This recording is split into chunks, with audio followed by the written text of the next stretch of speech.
Hello student, मैं Sandeep करगठिया 11th science mathematics के video lecture में आपका स्वागत है। प्रीवियस वीडियो में हमने एक्सरसाइज 4.1 के 7th सम सॉल्व किए थे।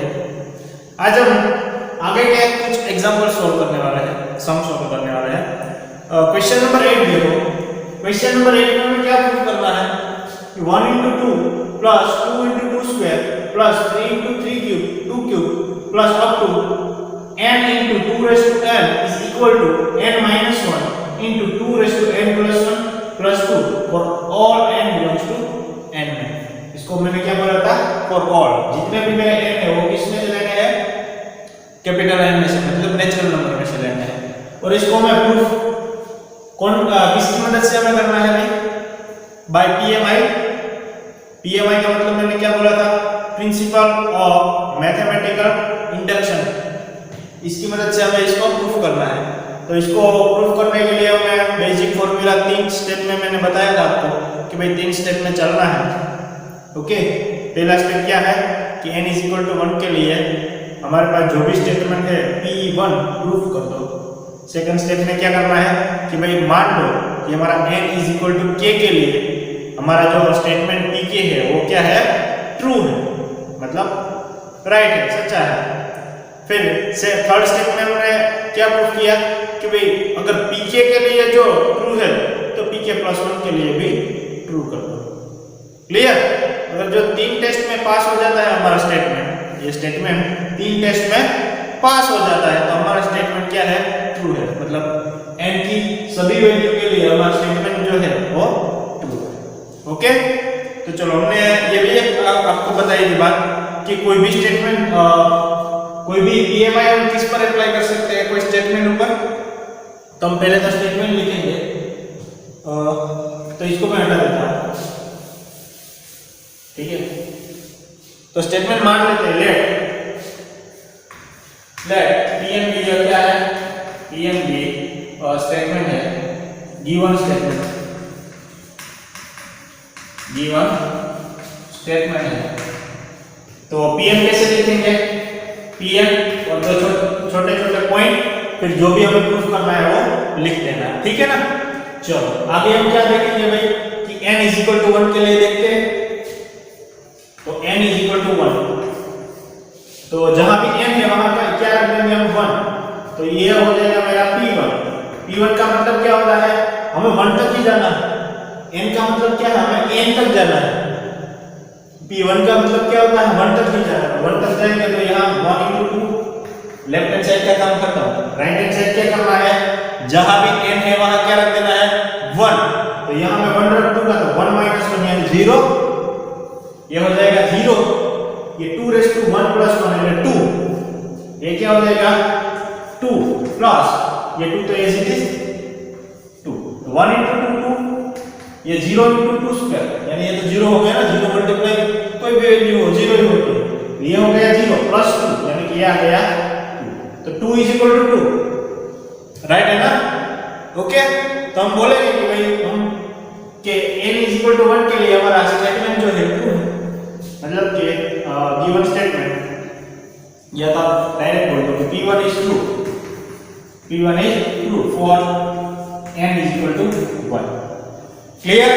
चलो सेकंड स्टेप में हम क्या कर लेते हैं? मान लेते हैं, मतलब लेट करते हैं। चलो कि भाई लेट pk is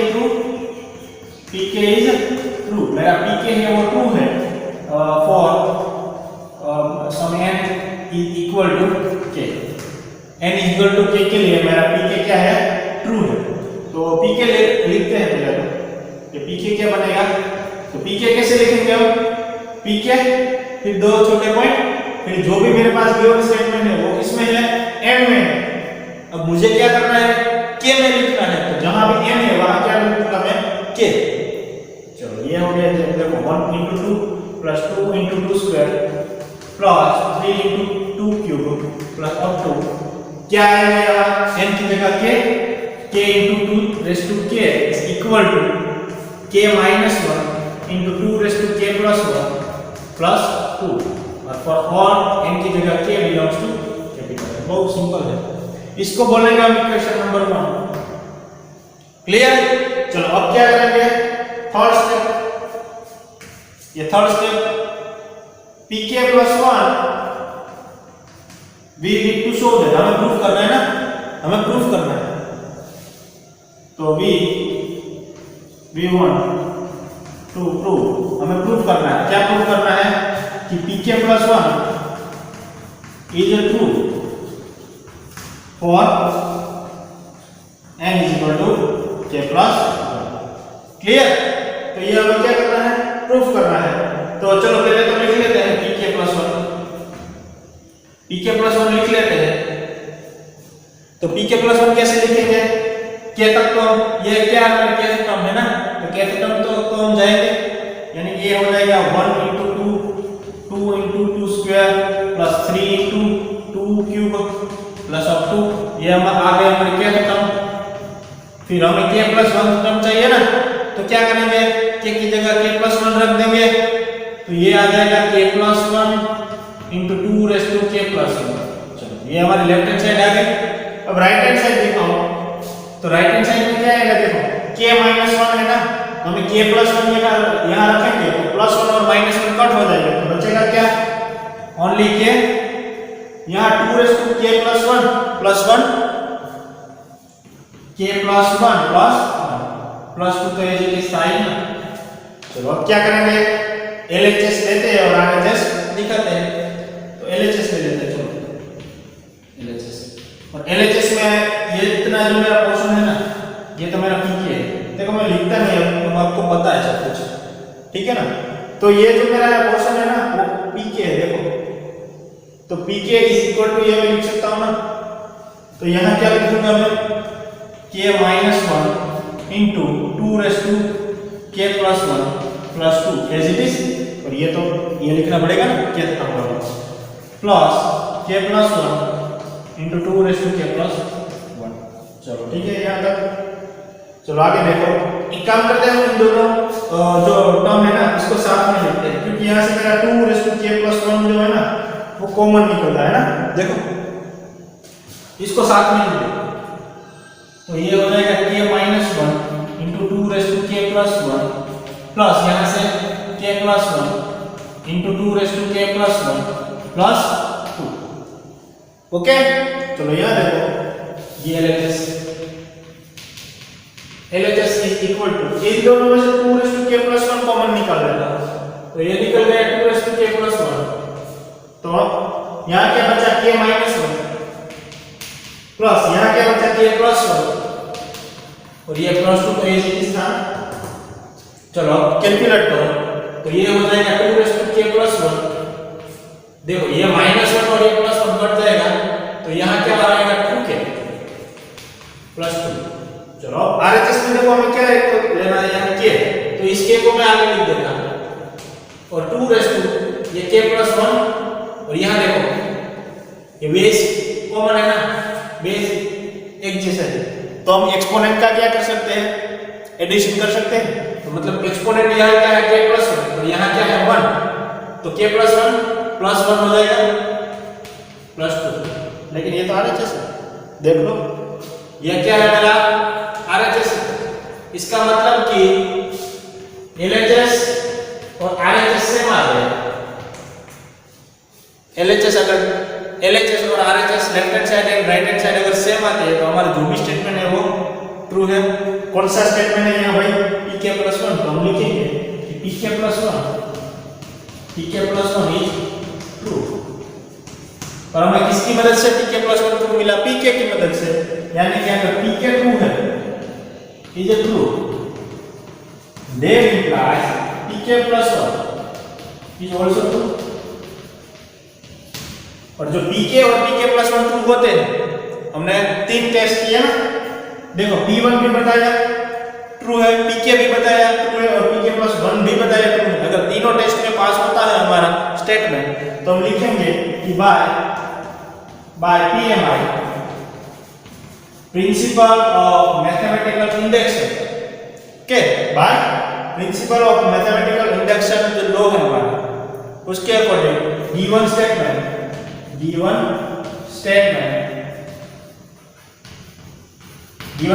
क्या है, देखो हमारा Pn ना, तो तो Pn क्या हो जाएगा? ट्रू।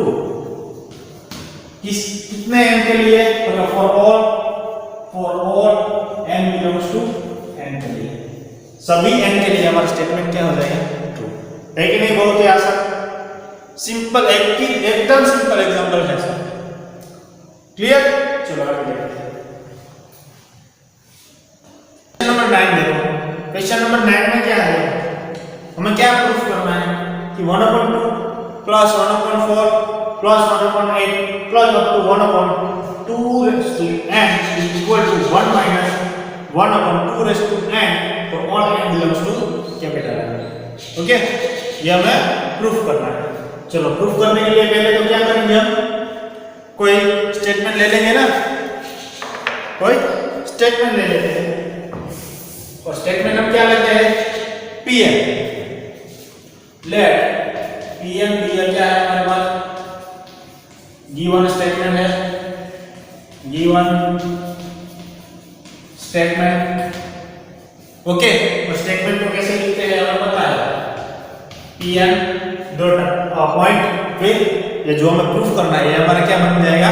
स्टेटमेंट। चलो फर्स्ट स्टेप क्या है हमारा? n इज इक्वल टू 1 के लिए P1 हमें प्रूफ करना है, तो मैं ले लेता हूं n इज इक्वल टू 1। ठीक है ना? तो यहां क्या आ जाएगा? P1। ओके, तो P1 के लिए क्या कहां तक जाना पड़ेगा? 1/2। क्लियर ना? फर्स्ट टर्म ना इज इक्वल टू, ये लेफ्ट हैंड साइड की बात होती है, राइट हैंड साइड क्या आएगा? देखो 1 minus 1/2 raised to 1, यानी कि ये 2 हो गया। देखो ये तो 1/2 है ना, और ये इस साइड देखो तो 1 minus 1/2, यानी कि ये 1 है और ये आधा है, तो एक में से आधा जाएगा तो हाफ बचेगा ना, तो यहाँ हाफ लिख देता हूं, मतलब 1/2 is equal to 1/2। It is true? Yes. तो P1 is true, बोलेंगे P1 is true for n is equal to 1। n is equal to 1 के लिए P1 true हो गया। ओके, चलो अब सेकंड स्टेप देखते हैं। सेकंड स्टेप में क्या है? हमें मान लेना है कि n is equal to k के लिए हमारा pk ट्रू है। हम मान लेते हैं late pk is true, pk is true for n is equal to k। तो चलो pk लिखना पड़ेगा ना पहले, तो pk कैसे लिखेंगे? ये pk लिख देना है 2 पॉइंट, और जो भी मेरे पास n टर्म में है ना उसको हमें k टर्म में हमें इंटरचेंज कर देना है, मतलब कि जहां भी n है वहां k रख देना है, बाकी कुछ चेंजेस नहीं करना। ये देखो 1/2 plus 1/4 plus 1/8 plus up to 1/2 raised to क्या आएगा? k is equal to 1 minus 1/2 raised to k for all k belongs to n, और इसको मान लेना है इक्वेशन नंबर 1। इजी? चलो अब क्या करना है? n is equal to k plus 1 के लिए तो हम दिखाते हैं कि हमें प्रूफ करना है we want to prove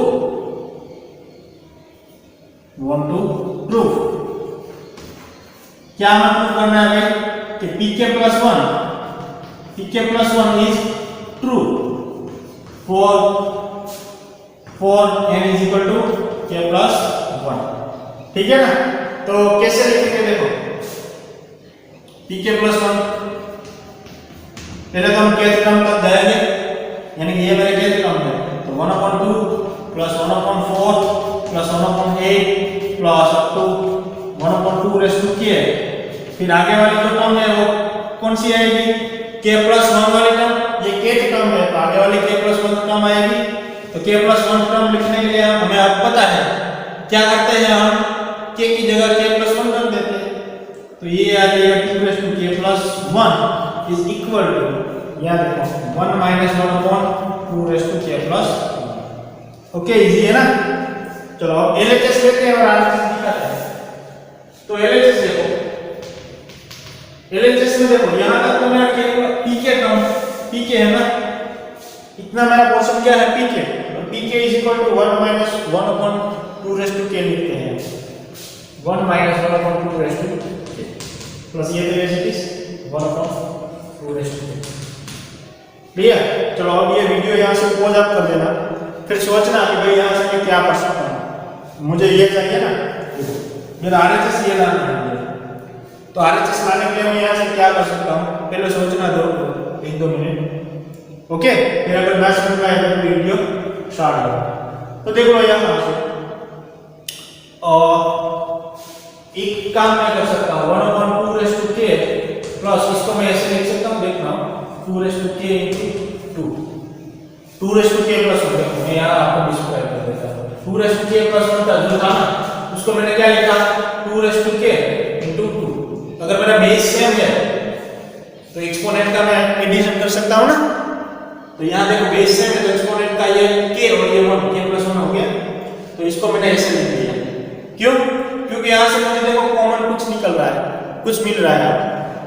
क्या मिल रहा है 1 माइनस, अगर मैं 1 upon 2 raised to k common निकाल देता हूँ तो यहाँ क्या बचेगा, देखो यहाँ क्या बचेगा, इस साइड यहाँ तक मैंने ये तो कॉमन निकाल लिया ना, तो यहाँ क्या बचेगा ओनली 1, फिर माइनस कॉमन निकाल दिया, प्लस है तो माइनस हो जाएगा, और इसमें से भी मैंने क्या निकाल लिया, ये तो कॉमन निकाल लिया 1 upon 2 raised to k, तो क्या बचा only 1 upon 2।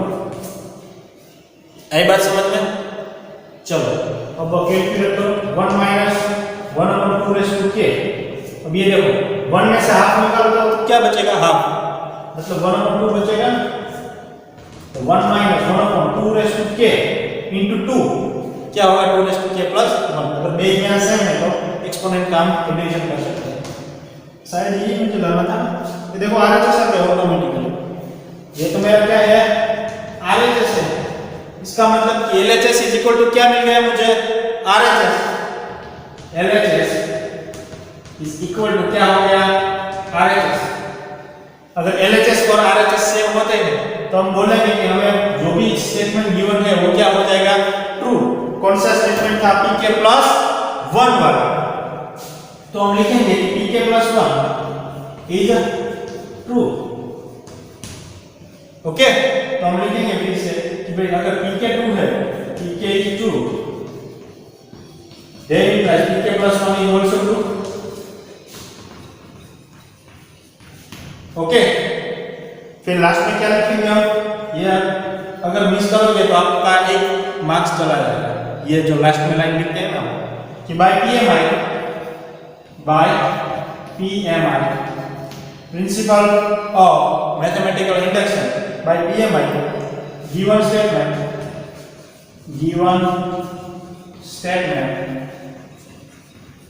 Pn is true, Pn is true for all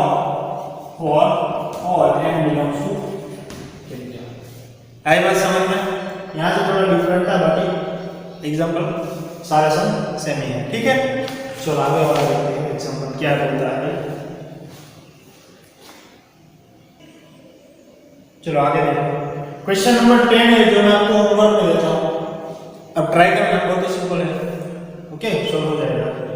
11th में देखो, 11th में हमें क्या प्रूव करना है कि 1 upon 1 into 2 into 3 plus 1 upon 2 into 3 into 4 plus 1 upon 3 into 4 into 5 plus up to 1 upon n into n plus 1 into n plus 2 is equal to n into n plus 3 upon 4 into n plus 1 into n plus 2।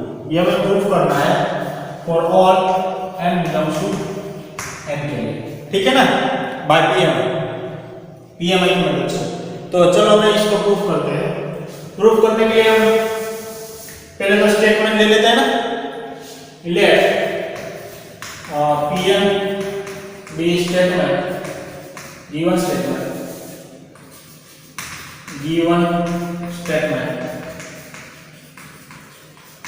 Okay, और Pm को कैसे लिखेंगे, Pm from जो भी हमें proof करना है वो। क्लियर ना? चलो अब क्या करेंगे, n इज इक्वल टू 1 के लिए दिखाते हैं LHS और RHS। n is equal to 1 के लिए P1 क्या बनेगा, देखो P of 1 फ्रॉम एक ही टर्म आएगी ना, 1 है यहाँ देखो n था तो हम n टर्म तक चलते थे। अब मेरे पास 1 है तो 1 एक ही टर्म आएगी, यानी कि 1/1 into 2 into 3 is equal to, ये लेफ्ट हैंड साइड की बात करते हैं, राइट हैंड साइड क्या आएगा, जहां भी ये n है वहां 1 रख दूंगा तो ये हो जाएगा 1, ये 1 plus 3 क्या हो जाएगा 4 अपॉन ये 4 का इज इट इज 1 plus 1 क्या हो जाएगा 2 into 1 plus 2 कितना हो जाएगा 3। ये देखो 4 4 कट हो जाएगा तो ये 1/2 3 या 6 is equal to 1/2 3 या 6 यानी कि 1/6 is equal to 1/6 आया। तो ये तो दोनों सेम है, मतलब ट्रू है, बोल सकते हैं ना। तो हम बोलते हैं कि भाई कि P1 is true, P1 is true for all, मतलब for n is equal to 1 के लिए। ठीक है, चलो नेक्स्ट स्टेप देखो। नेक्स्ट स्टेप हमारा क्या है, कौन सा है, n is equal to k के लिए मान लेते हैं कि let pk is true, pk is true for n is equal to k के लिए। क्लियर। और pk को कैसे लिखेंगे, pk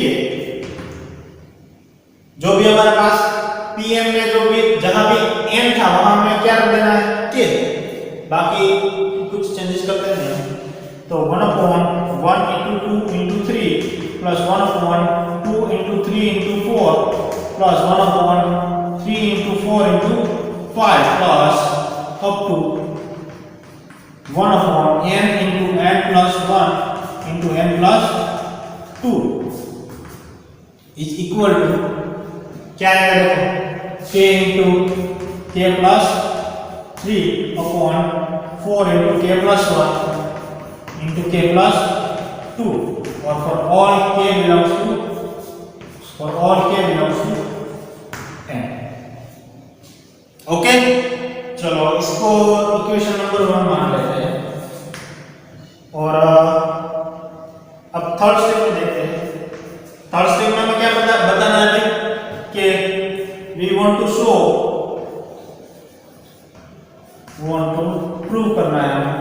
क्या प्रूव करना है कि pk plus 1 is true for n is equal to k plus 1। Okay, तो पहले तो k plus 1 वाली टर्म लिख लेते हैं। तो pk plus 1 कैसे लिखेंगे, k टर्म तक तो ऐसे ही चलेंगे, सॉरी यहाँ k आएगा, यहाँ सब में k आएगा। ओके, ये ठीक है ना। चलो तो k टर्म तक तो ऐसे ही चलेंगे। 1/1 into 2 into 3 plus 1/2 into 3 into 4 plus ये लिख देते हैं अभी plus up to 1/k into k plus 1 into k plus 2 is equal to sorry k plus 1 वाली टर्म लिखनी है ना अभी, तो ये kth टर्म है। k plus 1 में क्या करेंगे, जहां भी k है वहां k plus 1 रख देंगे तो ये हो जाएगा k plus 1, ये हो जाएगा k plus 2 और ये हो जाएगा k plus 3। ओके, चलो इसके आगे क्या करेंगे, k की जगह k plus 1 तो ये हो जाएगा k plus 1, ये हो जाएगा k plus 1 plus 3 अपॉन में 4 into k plus 1 sorry k plus 1 plus 1 into k plus 1 plus 2। चलो ये हमें दिखाना है। ओके, तो LHS लेंगे और RHS दिखाएंगे। तो यहाँ से लेता हूँ LHS। तो LHS इज इक्वल टू, देखो यहाँ तक तो मैं LHS लिख देता हूँ कि ये मेरा PK है और PK इज इक्वल टू ये लिखता हूँ। ठीक है, तो ये आ जाएगा k plus 3 upon 4 into k plus 1 into k plus 2 plus ये टर्म में अभी बाकी है ना, तो इसको लिखूंगा तो 1/1 k plus 1 into k plus 2 into k plus 3। चलो यहाँ तक तो किसी को दिक्कत नहीं होगी, कोई भी प्रॉब्लम नहीं, ठीक है ना। अब क्या करेंगे, एलसीएम लेने का काम कर देते हैं। देखो मैं यहाँ से लिख देता हूँ तो एलसीएम क्या आएगा? 4 into k plus 1 k plus 2। यहाँ क्या है? k plus 1 k plus 2 k plus 3। तो एलसीएम आएगा 4, दोनों में कॉमन लिखना पड़ेगा 4 k plus 1 into k plus 2 into k plus 3। तो यहाँ देखो k plus 1 k plus 2 है, k plus 3 नहीं है ना, तो ऊपर मल्टीप्लाई कर देंगे। तो k into एक k plus 3 तो था ही ना, दूसरा k plus 3 यहाँ मल्टीप्लाई करूंगा तो इसका स्क्वायर हो जाएगा, प्लस यहाँ 4 से मल्टीप्लाई करना पड़ेगा क्योंकि ये 3 तो है, एक 4 ही नहीं है। चलो अब क्या करते हैं? एक्सप्लेन करते हैं, मतलब इसको एक्सप्लेन कर देते हैं। k square plus 6k plus 9 plus 4 upon में क्या आ जाएगा? देखो 4 into k plus 1 into k plus 2 into k plus 3। चलो अब क्या करते हैं? एक बार फिर से इसको मल्टीप्लाई कर देते हैं, ठीक है ना, k को। चलो तो ये हो जाएगा k क्यूब प्लस ये हो जाएगा 6k स्क्वायर, ये हो जाएगा 9k प्लस 4 अपॉन में 4 into k plus 1 into k plus 2 into k plus 3। चलो ये आया। अब देखो आप सोचना पड़ेगा 1-2 मिनट कि भाई यहां से मैं क्या कर सकता हूं, मुझे लाना क्या है अल्टीमेटली कोऑर्डिनेट में k plus 1, यहाँ k plus 4 लाना है, और डिनोमिनेटर में क्या लाना है? देखो 4 into k plus 2 और k plus 3 लाना है। तो मैं ये जो फॉर्म है ना, इसको कैसे लिखूंगा? देखो मैं RHS का यूज करता हूँ। देखो मुझे लाना क्या है? देखो मुझे लाना क्या है? यहाँ RHS k plus 1। देखो मैं RHS का यूज करता हूँ क्योंकि मुझे यहाँ से कुछ लॉजिक चल नहीं रहा, ठीक है ना। यहाँ से आप देखोगे तो आपका लॉजिक नहीं चलेगा, तो अगर लॉजिक नहीं चलता तो RHS का यूज कर लो ना, कोई दिक्कत नहीं, क्योंकि हमें यहाँ तो अनुमान ही लगाना है ना।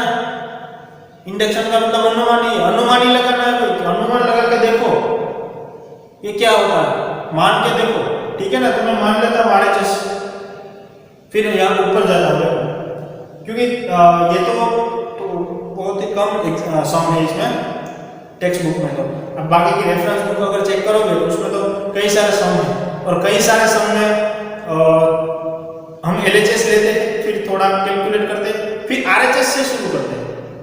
मेरे पास जो भी RHS है ना, यहाँ से स्टार्ट करके ऊपर जाते हैं, फिर दोनों को कंबाइन कर देते हैं। कई सारे ऐसे भी सम आपको मिलेंगे, ठीक है, कि ऊपर दोनों में को जोड़ना पड़ेगा, फिर प्रूफ करना पड़ेगा, क्योंकि यहाँ से आपका कुछ दिमाग चलने वाला नहीं है। चलो तो RHS ले लेते हैं। ये देखो k plus 4 चलेगा ना, ठीक है, कोई बात नहीं, इसमें कोई प्रॉब्लम वाली बात नहीं है। फिर यहाँ क्या है? देखो 4 into k plus 2 into k plus 3। Okay, तो ये देखो ये मुझे कब मिलेगा कि अगर मेरा ऊपर यहाँ से मुझे k plus 1 काटना है, यहाँ से मुझे k plus 1 काटना है, तो एक काम करता हूँ, फिर और ऊपर मुझे k plus 1 चाहिए, तो एक k plus 1 बचे, ऐसा कुछ कर देता हूँ, तो इसका स्क्वायर कर देता हूँ, और ऊपर मुझे क्या चाहिए? k plus 4 upon 4 into k plus 1 into k plus 2 into k plus। आप बोलेंगे कि भाई ये तो आपने हवा में लिख दिया। कहाँ लिख दिया? हवा में लिख दिया। हवा में नहीं लिखा, मैंने थोड़ा लॉजिक यूज किया। देखो मुझे यहाँ ऊपर एक k plus 1 चाहिए और नीचे से मुझे k plus 1 को कैंसिल करवाना है, तो मैंने ऊपर 2 k plus 1 ले लिया, एक एक कट हो जाएगा, एक बच जाएगा, ठीक है। और यहाँ से k plus 2 और k plus 3 तो हमें चाहिए, और 4 चाहिए, और यहाँ ऊपर क्या चाहिए मुझे? k plus 4, तो ये मैंने लिख दिया। अब इसको मल्टीप्लाई करके देखो, यही आएगा। तो ये देखो RHS का यूज किया, और बीच वाला जो मैंने स्टेप था ना, वो इसकी मदद से लिख दिया, चलेगा। यहाँ कुछ दिमाग की जरूरत ही नहीं, ऐसे ही मैंने टप टप लिख दिया, हवा में लिख दिया, है ना। ओके, तो ये तो मेरा RHS आ गया। ये बात आई ना समझ में कैसे लिखते हैं? ये तो RHS आ गया, इसका मतलब कि LHS is equal to RHS आ गया। इसका मतलब कि LHS इज इक्वल टू क्या आ गया? RHS। Hence pk plus 1 is equal to, hence हम लिख लेंगे कि भाई pk plus 1 is true। तो अगर pk ट्रू है तो मेरा pk plus 1 भी ट्रू होगा।